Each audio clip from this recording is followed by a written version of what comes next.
একসঙ্গে থাকাটাই আমরা এটা চাচ্ছি। একটা খুবই আনন্দিত, সমগ্র মতো সমাজও আনন্দিত যে এইভাবে যেন আমরা প্রতি বছরেই যেন এইভাবে হতে পারে, তাহলে একটা ভালো বার্তা মানুষের কাছে পৌঁছায়।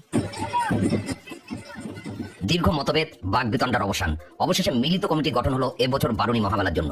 আগামী 17 মার্চ থেকে ঠাকুরনগর ঠাকুরবাড়ি প্রাঙ্গণে অনুষ্ঠিত হতে চলেছে ঐতিহ্যবাহী বারুণী মহামেলা। আজ ঠাকুরনগর ঠাকুরবাড়িতে শান্তনু ঠাকুর, মমতা ঠাকুর এবং সুব্রত ঠাকুরপন্থী মতুয়া মহাসংঘের সম্পাদকরা একত্রিত হয়ে যৌথভাবে মেলা কমিটি গঠন করেন। একসাথে মেলা আয়োজনের ব্যাপারে সর্বসম্মত সিদ্ধান্ত নেওয়া হয়। উল্লেখ্য, এর আগে বারুণী মহামেলা নিশান একসাথে উত্তোলিতর পর আলোচনার টেবিলে দুবার বসেও কোনো ঐক্যমতে পৌঁছানো যায়নি। এ প্রসঙ্গে মমতা ঠাকুর জানান, আমরা খুবই খুশি, আশা করছি মিলিত উদ্যোগে এবার বারুণী মহামেলা সুন্দর ও সুষ্ঠুভাবে অনুষ্ঠিত হবে। এটা তো আনন্দের ব্যাপার।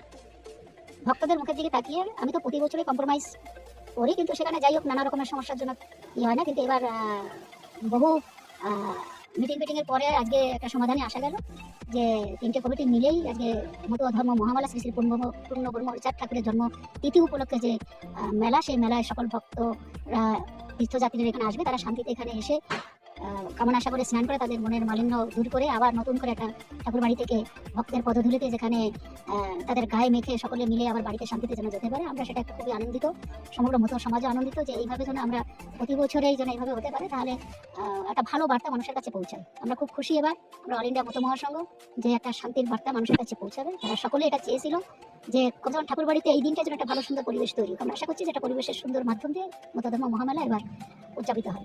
জয় হরি বল। কৃষ্ণ ত্রয়োদশী তিথি অনুযায়ী মতুয়া ধর্ম মহামেলা প্রত্যেক বছর হয়। এবছরও আগামী 17 মার্চ বাংলা 2রা চৈত্র মতুয়া ধর্ম মহামেলা রিচার্ড ঠাকুরের আবির্ভাব তিথিকে কেন্দ্র করে উদযাপিত হবে।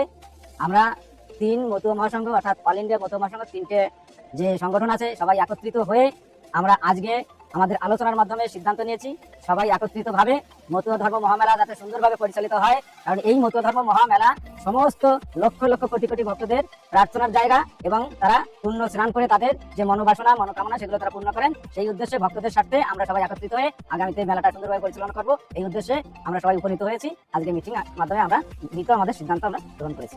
আজকে মতুয়া ধর্ম মহামেলা উপলক্ষে 3টি সংগঠন একত্রিতভাবে মেলা করবার যে সিদ্ধান্ত নিয়েছি, সারা ভক্তমহল অত্যন্ত খুশির বার্তা যাবে।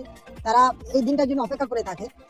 সারা বছর যাই হোক না কেন, অন্তত ঠাকুরের জন্মজয়ন্তী উৎসব উপলক্ষে যে মতুয়া ধর্ম মহামেলা এবং কামনা সাগরের পুণ্য স্নান, ওই দিন অর্থাৎ 17 মার্চ 2রা চৈত্র শ্রীধাম ঠাকুরনগর ঠাকুর বাড়িতে ভগবান শ্রী শ্রী হরিচাঁদ ঠাকুরের 215তম আবির্ভাব তিথি উপলক্ষে যে মতুয়া ধর্ম মহামেলা হবে এবং কামনা সাগরের পুণ্য স্নান হবে, সমস্ত ভক্তদের কাছে আমরা অল ইন্ডিয়া মতুয়া মহাসংঘের পক্ষ থেকে নিমন্ত্রণ এবং স্বাগত জানাচ্ছি। তারা যেন এই দিনটাতে এসে এই উৎসবে অংশগ্রহণ করে। এবছরে আমাদের সবাই মিলে একসঙ্গে